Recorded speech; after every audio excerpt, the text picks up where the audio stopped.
Shalom. Tajuk renungan kita pada hari ini ialah tetaplah sibuk, jangan bergosip. Ayat kita dipetik dari 1 Timotius 5 ayat 13 yang berbunyi, "Lagi pula dengan keluar masuk rumah orang, mereka membiasakan diri bermalas-malas, dan bukan hanya bermalas-malas saja, tetapi juga meleter dan mencampuri soal orang lain dan mengatakan hal-hal yang tidak pantas." Sidang penonton yang dikasihi Tuhan, ada satu lagi pepatah yang berbunyi, "Minda yang bermalas-malas ialah bengkel iblis." Paulus menunjukkan perkara yang sama kepada pastor muda Timotius. Mereka yang bermalas-malas di gereja pergi dari rumah ke rumah bukan untuk menyebarkan firman Tuhan, tetapi untuk meleter dan mencampuri soal orang lain dan mengatakan hal-hal yang tidak pantas.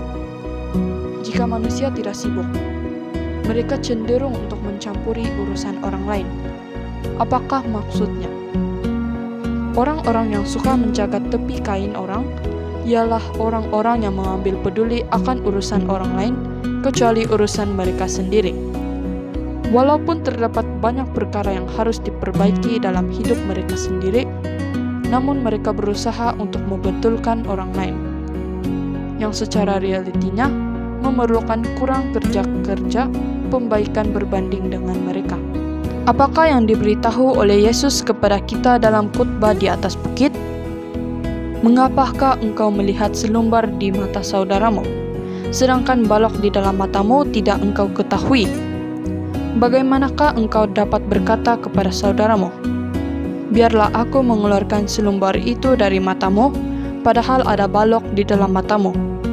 Hai orang munafik, keluarkanlah dahulu balok dari matamu, maka engkau akan melihat dengan jelas untuk mengeluarkan selumbar itu dari mata saudaramu.